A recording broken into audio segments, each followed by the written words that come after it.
Hey, Steve Mignon here doing the Junkyard Crawl, and because today is Thursday, Friday, or Saturday, April 13th, 14th, or 15th, I'm actually going to be in Florida at the Barrett-Jackson West Palm Beach collector car auction. So in the meantime, be sure to enjoy this three-part video series on my altered wheelbase funny car models. But we'll be back on Sunday, April 16th, with more Junkyard Crawl. See you then. Hey, Steve Mignani here doing the Junkyard Crawl, kind of, from the Fortress of Solitude, my home in North Brookfield, Massachusetts. There's too much snow at Berniston right now. It's mid-March and there's like a foot of snow, and when we go up there and it's snowing, it's just a bummer. We got to scrape it off, and half the time it's still frozen to the car. You can't see it, so I want to do the cars justice, so we'll do them in another couple days. We'll go back. Now, yesterday, we did a video on my Ford altered wheelbase funny car models. The day before that, we did the Mopar altered wheelbase funny car models. Today, it's GM funny car models. Now, if you follow my history, you might remember a show on Motor Trend called Steve Mignonti's Supermodels. We built this dual engine SS 396 on that show. In fact, that show was fairly popular. We did 4 episodes, and I am thankful to the producers of that show. And, no gripes. It was just a great experience. Now, the Roadkill's Junkyard Gold, I sometimes poop on that a little bit. Canceled? What do you mean we're canceled? Because it ended so suddenly. I was the last one to know. Took them 9 months to tell me it was over, and I don't blame anybody there, but it kind of sucked. Anyway, with that said, we're now doing YouTube, and all is well. Now, here's the thing. This is one of the cars from the Steve Mag's Supermodels series. This is the Chevy. We did a Mopar, a Little Red Wagon, and 4 vehicles. This is in one of the shows, and I decided let's do something crazy. And this is something, it's a dual-engined Chevelle gasser, match racer, call it what you will. And this is a building style that I used to embrace called funny car folk art, where there's no paint, you blast it together using super glue and just have fun, like a Big Daddy Ed Roth model car, kind of just freestyle punk rock, if you will, don't know. But again, that was based on the Revell 67 Chevelle SS 396, great little model kit right here, commonly available for $30 with no problems on eBay, and a decent model, came out in, 2010 or something like that, or 1994, look at that. So this is not an old model kit from the 60s. In fact, we have to remember that a lot of people think that a model of a 68 Camaro came out in 1968, and while it's true that there were kits based on that car in 1968, the model makers have continued to make kits. And most of the newer stuff from like 1985 up is way better. They have things like independent suspensions, front and rear, nothing's molded in, and way more detail than the metal axles seen on most 1960s models. Now, those kits from the old days were great. The bodies were awesome. But in many cases, you can take a modern chassis and add it to the old body and come out with a 1 + 1 = 3. And this is actually one of the props from Supermodels right here. And this is from April of 2021, when we actually shot right here in my house those 4 episodes of Steve Mignonti's Supermodels on Motor Trend. And there won't be any more, unfortunately. It was kind of an experiment. I'm thankful for it. It was a lot of fun to do. Anyway, moving along, if you follow my Instagram, you'll remember this. This just finished up a couple months ago. This is a What If 1963 or 4 Chevy II sedan match racer with the rear axle moved forward, a straight axle up front, and under the hood, yeah, a 409 or a Z11, you choose, W series engine with Algon mechanical fuel injection. And it's kind of a what-if match racer. And again, this is based on a new model kit from Mobius, which is a fantastic little kit. I do a lot of kit bashing, the Thunderbolt bars at the back, the Pontiac rear axle from the AMT 62 Super Duty Catalina, and 3D printed resin wheels at the back. Front wheels from the Mobius 65 Plymouth Superstockers, and you just roll it all together with some nice graphics from the AMT 62 Impala Northwind, and you come up with a neat little what-if model. Now, this is based on the modern era Mobius 63 Chevy Nova Sport Coupe. Now, this is Super Sport. Now, the difference is Mobius also makes a sedan. And again, look at the roofline on this thing. It's different. This is the 2-door post, the Chevy II, whereas the Nova is the hardtop. So Mobius, which is one of the up-and-comers in the model kit industry, in fact, only been around for like 15 years, but they're making lots of cool stuff. In fact, I hear it that they're doing a Ford Maverick, the old Maverick. That's going to be out in a year or so. In fact, right now, days away, the 65 Coronet is coming out from Mobius. So Mobius is doing great things. Now, a few years back, I was at Hot Rod Magazine, and you might remember this, the Wilshire Shaker. In fact, at the end of each of my junkyard crawl videos, you'll see this clip right here of the car doing a wheel stand. Now, that was taken up at Lebanon Valley drag strip in New York State, and that's me inside of the car. And it wasn't a big deal. You'd leave in first gear, but it had a 3-speed torque flight, full manual art car. You'd have your finger on the number 2 button, so at 6,000 RPM, you'd push 2, it'd settle back down, and when it hit 6,000 again, hit drive and go through the traps at about 11.1 at 110 miles an hour. It wasn't an animal. It was quick enough, but it did wheelies. It was a lot of fun, the altered wheelbase thing. Now, I did do a model of that, and here it is right here. This is my Wilshire Shaker 66 Chevy Nova funny car. Now, the thing is, when I built this model a few years ago, the Mobius 63 Nova kit wasn't available. So I had to use the next best thing, the 66 AMT Nova. So it's a Nova, but it's not really a replica of my car. That said, an outfit called Bad Habit Graphics did the decals right here. Very convincing. Slicks is also offering these decals if you want to make your own. But I did the stretch of the rear wheel opening, the straight axle, and even a little model of me inside. There I am with my glasses on and no helmet. Hey, it's a street car, right? And at the back, even Bob Thompson, who lettered this thing in my California backyard years ago, they even replicated the sponsor list. Yeah, you can read those with a magnifying glass.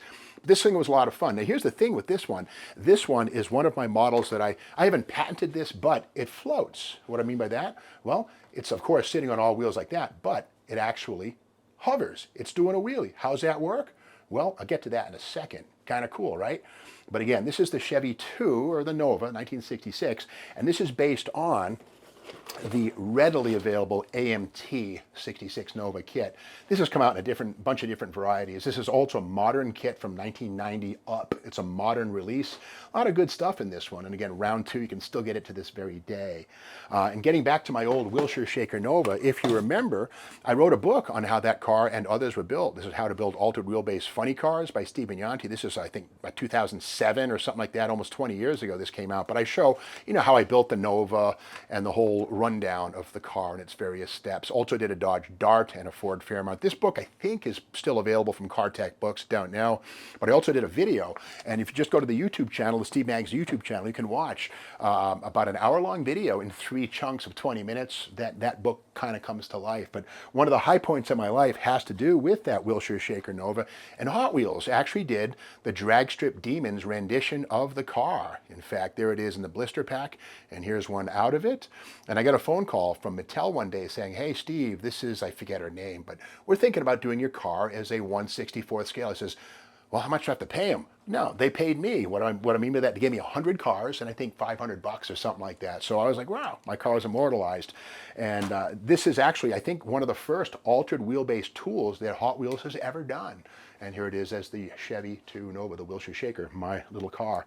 Now, getting further into the world of GM funny cars, my favorite thing on the planet is altered wheelbase cars. This is the Brutus GTO, which was driven initially by Jungle Jim Lieberman, a legend in the world of Chevrolets. And eventually, of course, he and Lou Arrington, who were co-owners of the car, Jungle went on his own way, and then Lou Arrington took over the driving chores. So I made a model of this thing out of the commonly available AMT 65 GTO kit, and this is the car in its second version, if you will, with the engine all the way back inside. In fact, if we look underneath the car, we'll see this is how the thing really was. Lou Arrington decided the engine up front was the initial mode, and they finally put the engine in the middle, and with the altered wheelbase, this thing would hook and run 8-second quarter miles. It was still a steel-bodied car, so it was still kind of competitive. But again, like my little Wilshire Shaker, this one has the floating suspension chassis, so this basically has a lead weight in the back that allows it to either sit like that or hover, and kind of a fun little car. Now, after this one was complete, I says, you know what? The Brutus funny car actually came in a few different formulas, and this is sort of the mid-phase car with the Hemi halfway into the firewall. Now, the first go-around, this thing actually had a 421 Pontiac. It was painted white, all this crazy stuff, but by the time it was famous, it was Brutus right here, and this is sort of the mid-phase car. Again, the engine's set back a bit, but not all the way back. Of course, the crankshaft on that 392 is just about to flush out and go all over the track. In fact, this thing blew up at Lyons Drag Strip. There's a classic photograph of Brutus with Lou Arrington looking down at all this fire and crap coming out of the bottom of the car. But like the other Brutus, this one also does the little floating pencil trick. You can see that it kind of hovers. And again, it's all about putting lead weights just right in the tail of the car. And this one here, I also use the AMT 65 GTO kit with wheelbase alteration work. Hidden under putty, you can kind of see the lumps there. I figure, hey, it's a model car. I'm not going for perfection, but it looks good from a foot away. And you wonder, how do you get that floating thing? Well, it really comes down to wheel weights. These things right here, these weigh a bunch. Adhesive-backed wheel weights. These are either lead or steel. The old ones are actually lead, and they're kind of sweet. You can't add quite as well after you've used them, but the modern ones don't have lead. They're not toxic, but these are the steel ones. But these little weights right here, you do some experimentation, put flat spots in the tires, and then before final assembly, you find the sweet point where the car will hover and float. And if you build the rear axle pretty strong, the wheels won't buckle and you get yourself a floating model. I tell people that I have a 0-point energy generating unit that I got from the CIA in the trunk. The reality is just a little bit of weight toggled into the back and you get yourself a floating car. I haven't patented the idea and I don't think I ever would or should, but if you want to build an interesting little model car, make it float. People wonder what the heck's going on. It sits on its rear wheels, kind of cool. Now getting further, you know, we go back to what got us into model cars. Auto World Man, Scranton, Pennsylvania, Oscar Kovaleski. He started in '59. By '68 and a half, he came out with catalogs like this that were just full of the latest models from Pyro. And, you know, Pyro, of course, was kind of the bottom of the barrel. They were cheap, but with that said, working up from there, you had Aurora models. There was all kinds of just cool kits. And people would just wait for the monogram or the Auto World catalog to come out and see all the new stuff. A lot of these kits today are re-released, but a lot of them have not been re-released, and they're worth hundreds of dollars. In fact, the Color Me Gone Roger Lindemood altered wheelbase Charger model right there, a rare, rare model. I'm lucky. I got two of them right there. Now those are built ups. I bought them online, and you put them in some oven cleaner. You can strip the paint, and it's almost like new. But again, some people invest in stocks or money, and well, I'm on 1/25th scale budget, so I do plastic, and they're fun little models. I build mine for the most part, but it all started with the Auto World catalog. And just remember too that box art is another way that a lot of people get into model building, and Chevrolet models some of the best box art on the planet. 1971 MPC, the Impala, mild and wild. There it is right there. This is one of, they called it the spoof kit. And here it is right here, high-rise put-on, wild put-on, and it has a jacked-up suspension. There was a series in this, this line here. You could build it as a stock 454 or with a turbocharged 454, and of course the wild put-on parts, oversized wing. They were kind of cartoony and goofy. I think MPC was trying to compete with Monogram, which at this point in time was doing things like the Badman, the Tijuana Taxi, which are kind of cartoon. And I'm thinking maybe that was MPC trying to make the stock vehicle work as a modified car as well and attract a bigger audience. But here's the instructions. Something kind of interesting. We can see the stock engine says 454, which is correct for 71. On the right-hand side, the turbocharged 427. On the box, it's called a turbocharged 454. So the copy editors need to be reprimanded here.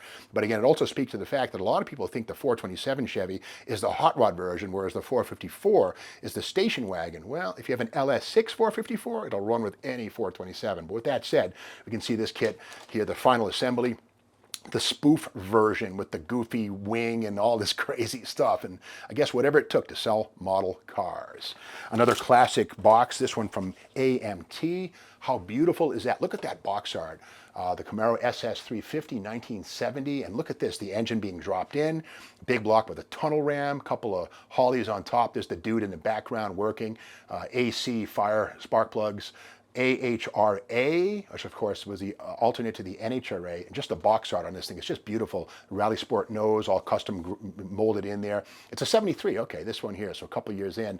And on the other side, just as a kid, I learned about Holley carburetors, Goodyear wrinkle wall slicks, and from boxes, man, the SS 350 Turbofire Z27? Z27? Okay, that's interesting. I think that was the Cross Ram 350 that never happened, but a Z27? It's not a Z28. Interesting. So again, these boxes, the art, just beautiful, mouth-watering stuff. And of course, the Chevy Monte Carlo even came in right here. Here it is, a 1970 Monte Carlo bombing off the line at Pomona. with a bug catcher coming through the hood, front tires just off the track, rear tires smoking. If that doesn't make you want to build a model, I don't know what will. And here it is on the other side. The custom version was always stock, custom, or drag. The custom version has the molded nose. And then on the other side, all the bits and pieces. And as a kid, I'd look at this stuff, you know, driveline, axle, mufflers, wheels, and cutaway tire. I mean, just stuff just melted my mind as a kid. And speaking of Monte Carlos, the first model kit I ever owned, I was probably about 8 years old, something like that, 1972, and it would have been this thing right here. My mom bought this for me, the 70 Monte Carlo Motor City Stalker series, which was AMT's budget version, and these were basically kind of half promo. These things had snapped together, and the chassis, not much detail. And in fact, this is not the one, but I bought one on eBay and I put it together, and here's how it was. And I remember as a kid just loving how this thing was so much more realistic than a Matchbox or a Hot Wheels car, which is what I was building the week before I found one of these things. But the chassis has the dual exhaust system, but again, as part of the Motor City Stalker series, there's a plate for the engine, and you can see there where it plops right in, not an actual engine. In the hood on this thing, there's nothing underneath it. So, but again, this very model right here, or the original, it was the first model I ever built as an 8-year-old kid in 1972, somewhere around there. And I still build model cars. In fact, if you follow my Instagram, you'll see this 1969 altered wheelbase Plymouth Barracuda. It's not a Chevy, I know, but I love them all. But what I always do is I mock them up using this same injected Hemi engine. And basically on this one, I'm going for kind of maybe a Dave Koffel Flintstone Flyer with a bunch of engine setback, but I always combine a chassis and a body and everything from maybe 10 different kits. I might spend $400 in plastic to make these things as real as possible. And compared to spending $2,500 on a set of Crowler rods, my old Hemi Dart, this is kid stuff, but we're not kids. So that's the beauty of model cars. And yesterday we did my altered wheelbase Ford models. The day before that, my altered wheelbase Mopar models here on the YouTube channel. Check them out if you want to see those. And of course, keep in mind, we will be going back to Berniston Auto Wrecking to do more junkyard crawl in about 2 days. But right now there's a foot of snow outside. So in the meantime, I'll build model cars. But if you like this video, be sure to subscribe to the Steve Maggs YouTube channel. Give it a like, give it a thumbs up. And if you like it, share it with your friends and hit that bell so that you'll know when the next video comes up, which is tomorrow morning.